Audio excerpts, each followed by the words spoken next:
Hello and welcome to interest.co.nz. I'm Gareth Vaughan with another of our double shot interviews. I'm joined by Lloyd Cartwright, who's the Deputy CEO of China Construction Bank New Zealand. Welcome in, Lloyd. Good to see you. Thanks, Gareth. Nice to be here. Yeah, look, we're fascinated with everything that's going on, I guess, in banking, and the Chinese banks have really started to forge a place in the New Zealand market in the last 3 or 4 years. Obviously, your bank is called China Construction Bank, so that gives the impression that you like to fund things that can be built. Now, sitting in this city, in Auckland, obviously we have a housing crisis. We need to build houses. We have the dominant Australian-owned banks pulling back on that side of things.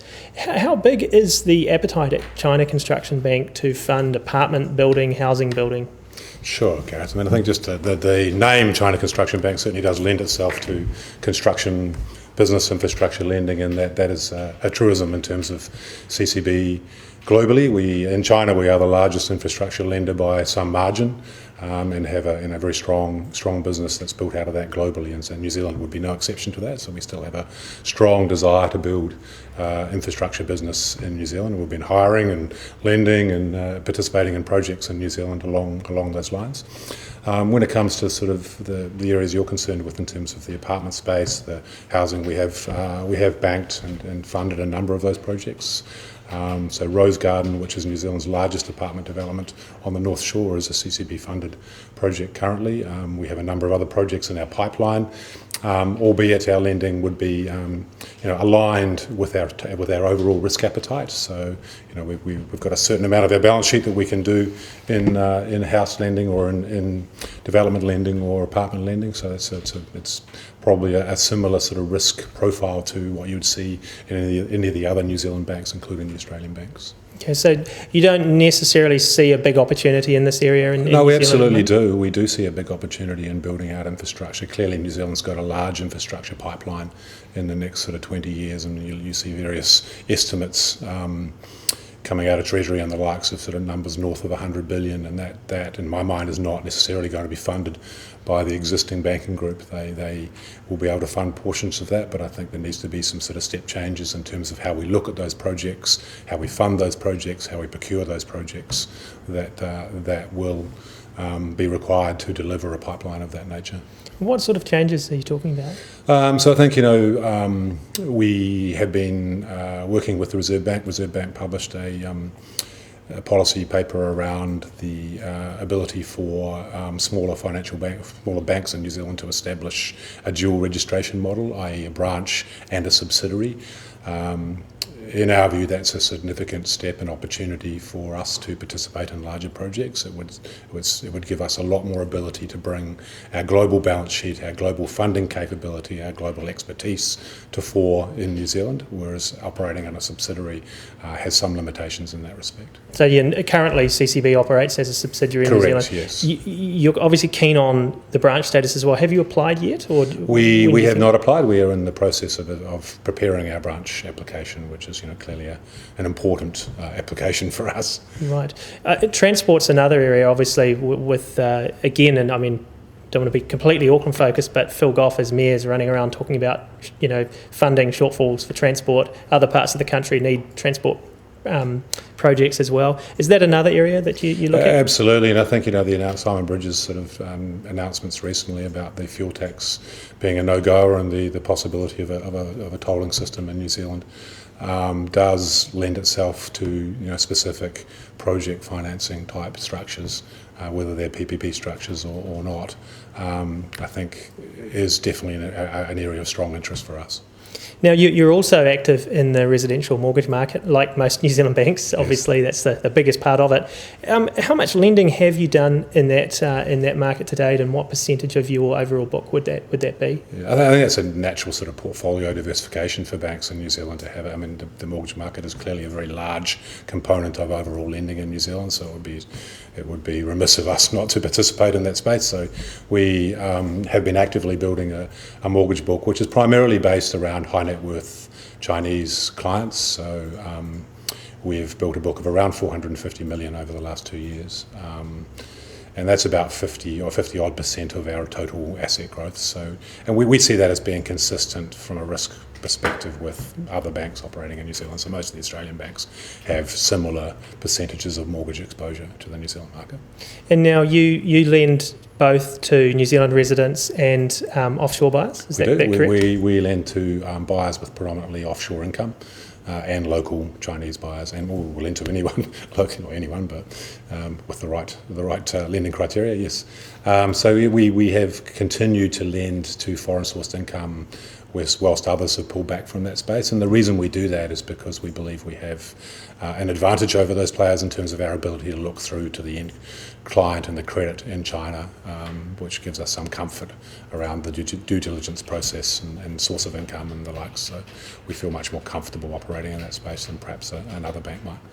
In terms of, I guess, your retail banking, I guess the mortgages deposit side, do you have many clients at this point that aren't from within the Chinese community or indeed Chinese people back in China? I'd say in the mortgage space, no, it's predominantly Chinese or Chinese linked. As you move up the curve into commercial and wholesale, sort of corporate or institutional area, we have a much broader mix of client, and we've done a number of transactions and a number of broader banking groups, particularly where there is a multi-bank type facility, where there is a number of banks banking a large corporate, then we are involved in, and it does not necessarily have to have a Chinese link to it, albeit where there is a link to trade, people and capital flow, there's a very obvious advantage that we can bring to the table. Now, China Construction Bank, like the other big Chinese banks, is majority owned by the Chinese government. How does that work practically down here in this small corner of the world called New Zealand? Yeah, I don't, from a day-to-day perspective, I don't think we really notice it, to be honest. I mean, clearly, yes, it is majority owned by the Chinese government, as are all of the big four Chinese banks. I think the way that I would sort of describe it maybe is that if you look at how China works strategically, the big picture approach China has to sort of strategy is, we do see that from a broader strategic perspective, i.e., as the 5-year plans roll out in China, we see the banks align their business models to service those strategic needs globally. So the example I'll give is the going out strategy from China, where we see many Chinese corporates expanding and through M&A and acquisitions globally, that the banks are following those clients. And New Zealand's a classic example of that. We've seen an increase in FDI from China over the last 15 or 20 years, and that made a very obvious case for Chinese banks to operate in New Zealand. And I think that's sort of very well aligned with the business links that China and New Zealand have. Now, we obviously see a lot of headlines and stories about money flows out of China and steps the government takes to slow them down, or that they've increased a lot in certain periods and everything. You probably have better oversight of that into New Zealand anyway than most of us do, certainly. What have you been seeing in recent times, and what are the main factors from your perspective, I guess, that increase or decrease money flows from China into New Zealand? And I guess I'm talking primarily really about individual people as opposed to corporate flows. Yeah, well, I suppose they are differentiated. The sort of corporate flows are sort of more M&A, capital related, and tend to involve specific approval processes, whereas the individuals are bound by the $50,000 per annum. So I think they're the big differences, and I don't, from our perspective, on the personal side, we've probably seen some tightening over the last 6 months, and perhaps a more stringent reinforcement or enforcement of those rules. What does that mean for New Zealand? To be honest, I don't think we've noticed a huge change in the appetite from our Chinese clients at this point. So, I mean, with that $50,000 limit, that's per year. I mean, obviously, we are seeing Chinese buyers buying some expensive real estate in New Zealand. So, obviously, not everyone has that rule enforced upon them, or they have ways of working around it. I mean, how does that work? Yeah, I probably wouldn't go into it unless you have to ask the individuals how they've managed to go through that approval process. It's not something that the bank gets involved in. Okay. Look, back to the retail banking side, where do you see CCB going in retail banking in New Zealand? Are we going to see a series of China Construction Bank branches around the country anytime soon? Yeah, Gareth, I mean, we strategically have been, it's been on our radar since inception, really, that we have an interest and a plan to evolve to a full service banking model in New Zealand, including the provision of retail services. We are in scope for a very large replacement of our core banking system. Currently, CCB has rolled out a global replacement of core banking, which involved something like 6,000 or 8,000 employees globally. It's been going on for 2 or 3 years. We are due to receive our version of that system in July of this year. That will be one of the key enablers for us to look at an entry point for retail banking. I suggest our entry point is more than likely going to be a digital offering as opposed to sort of bricks and mortar branches on high streets, which we're seeing a lot of the big Australian banks pull back from their exposure to high street banking, which is an expensive offering. We believe that our entry point is very much digital. And are you looking to partner with other banks or fintechs, as they're called? I don't believe we've even explored that avenue yet. I suppose examples I give is that the technology uptake in China in terms of digital banking is very, very strong by international standards. You look at something like blockchain, which China is the biggest uptaker of blockchain technology globally. So I think there is definitely a demand and a desire to build digital banking product in China. So I think it's more likely we'll avail ourselves of the capability that's been built within the CCB group. And obviously with interest rates globally having been very low for a long time now, savers have been doing it pretty hard with low deposit rates.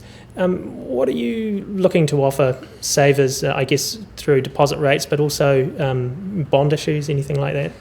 Yeah, I suppose the way I'd sort of describe that is that people have had to take more risk for their reward, and they've had to chase returns, which is not necessarily the right outcome for people looking to deliver a retirement income. So we're seeing probably some promising signs that interest rates are sort of turning around globally, and I think that's probably likely to continue, albeit through steeper yield curves initially. From our perspective, yes, we have a funding need. We have done what I would describe as a pretty good job of diversifying our funding sources through our first couple of years of operation. The challenge is still there. It's there every year when we look to fund ourselves. We have an existing bond program which is retailable in New Zealand, which we will probably look to tap at some point in the next 12 months, albeit no great need at this point. And on the deposit side, the price is the price essentially, so we need to be as competitive as the other Chinese banks or the Australian banks to compete. Okay, well look, thanks a lot for that, Lloyd. That's Lloyd Cartwright, who's the Deputy CEO of China Construction Bank New Zealand, and I'm Gareth Vaughan at interest.co.nz.